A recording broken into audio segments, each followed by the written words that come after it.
ಕರ್ನಾಟಕದ ಜನತೆ, ಮುಖ್ಯವಾಗಿ ಬಳ್ಳಾರಿ ಜನತೆಗೆ ರಂಜಾನ್ ಹಾಗೂ ಉಗಾದಿ ಹಬ್ಬದ ಆರ್ಥಿಕ ಶುಭಾಶಯಗಳು.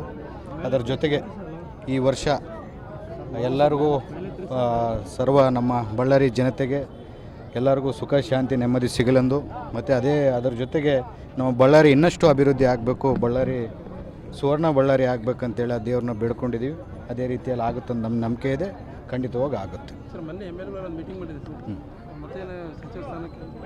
ಹೌದು, 48 ಜನ MLAಗಳು ಫಸ್ಟ್ ಟೈಮರ್ಸು, ಸೆಕೆಂಡ್ ಟೈಮರ್ಸು ನಾವೆಲ್ಲ ಸೇರಿದ್ದು ಉದ್ದೇಶ ಏನಂದರೆ ಎಲ್ಲರೂ ಫಸ್ಟ್ ಟೈಮರ್ಸಲ್ಲಿ, ಸೆಕೆಂಡ್ ಟೈಮರ್ಸಲ್ಲಿ ಯಾರನ್ನು ಎಫಿಷಿಯೆಂಟ್ ಕ್ಯಾಂಡಿಡೇಟ್ಸ್ ಇದ್ದರೆ ಅಂಥವ್ರಿಗೆ ಅವಕಾಶವನ್ನು ಮಾಡಿಕೊಡ್ಬೇಕು.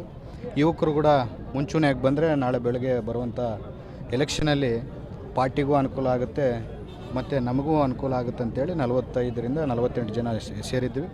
ಅದರ ಮುಂದಿನ ಭಾಗದಲ್ಲಿ ಈಗೆಲ್ಲ ಶಾಸಕರು ಸೇರಿ ನಮ್ಮ ಅಧ್ಯಕ್ಷರಾದಂಥ DK ಶಿವಕುಮಾರ್ ಸಾಹೇಬ್ರನ್ನ ಮತ್ತು ಮುಖ್ಯಮಂತ್ರಿಗಳಾದಂಥ ಸಿದ್ದರಾಮಯ್ಯ ಸಾಹೇಬ್ರನ್ನ ಈ ಅಧಿವೇಶನ ಟೈಮಲ್ಲಿ ಭೇಟಿಯಾಗಿ ನಮ್ಮ ಈ ಥರ ಯುವಕರು ಫಸ್ಟ್ ಟೈಮರ್ಸು, ಸೆಕೆಂಡ್ ಟೈಮರ್ಸ್ ಆಲ್ಮೋಸ್ಟ್ ಎಲ್ಲರೂ ಬಂದಿದ್ದರು. ಫಸ್ಟ್ ಟೈಮರ್ಸ್, ಸೆಕೆಂಡ್ ಟೈಮರ್ಸು ನಮ್ಮಲ್ಲಿ ಯಾರು ನಿಮಗೆ ಸೂಕ್ತವಾದಂಥ ಅಭ್ಯರ್ಥಿ ಅನ್ನಿಸ್ತಾರೋ ಅಂಥವ್ರಿಗೆ ಸಚಿವ ಸ್ಥಾನ ಕೊಡಬೇಕಂತೇಳಿ ಮೊನ್ನೆ ಒಂದು ಮೀಟಿಂಗನ್ನು ಎಲ್ಲರೂ ಮಾಡಿದ್ವಿ. ಅದ್ರ ಜೊತೆಗೆ ಸಮಾನ ಮನಸ್ಕರು, ಯಾಕಂದರೆ ಯುವಕರಿಗೆ ಆದ್ಯತೆಯನ್ನು ಕೊಟ್ಟರೆ ಇನ್ನು ಯುವಕರನ್ನ ದೊಡ್ಡ ಮಟ್ಟದಲ್ಲಿ ಪಾರ್ಟಿಗೆಲ್ಲ ತೊಗೊಂಬರ್ಬೋದು, ಪಾರ್ಟಿಗೆ ಕಷ್ಟ ಬೀಳ್ಬೋದು ಅಂತೇಳಿ ಅದ್ರ ಜೊತೆಗೆ ಮುಂಬರುವಂಥ ದಿನಮಾನದಲ್ಲಿ ನಾವೆಲ್ಲರೂ ಒಂದು 45ರಿಂದ 48 ಜನ ಶಾಸಕರು ಡೆಲ್ಲಿಗೆ ಕೂಡ ಹೋಗಿ ನಮ್ಮ ಮನವಿ, ಅಂದರೆ ನಮ್ಮ ಪಾರ್ಟಿ ಹತ್ರ, ನಮ್ಮ ಕುಟುಂಬದ ಹತ್ರ ನಮ್ಮ ಮನವಿಯನ್ನು ನಾಳೆ ಬೆಳಗ್ಗೆ ಎಕ್ಸ್ಪ್ಯಾನ್ಷನ್ ಏನಾರು ನಡೆದರೆ, ಹೈಕಮಾಂಡ್ ಏನಾರು ಒಪ್ಪಿದ್ರೆ, ಹೈಕಮಾಂಡ್ ಒಪ್ಪಿಗೆ ಮೇಲೆ ನಮ್ಮ ಅಧ್ಯಕ್ಷರಾದಂಥ KPCC ಅಧ್ಯಕ್ಷರಾದಂಥ DK ಶಿವಕುಮಾರ್ ಸಾಹೇಬರು ಮತ್ತು ಮುಖ್ಯಮಂತ್ರಿಗಳ ಸಿದ್ದರಾಮಯ್ಯ ಸಾಹೇಬ್ರವರು ಒಪ್ಪಿಗೆ ಮೇಲೆ ಏನನ್ನ ಎಕ್ಸ್ಪ್ಯಾನ್ಷನ್ ನಡೆದಾಗ ನಮಗೊಂದು ಅವಕಾಶ ಕೊಡಿ ಅಂತೇಳಿ ನಾವು ಎಲ್ಲರೂ ಕೇಳಿದ್ದೀವಿ.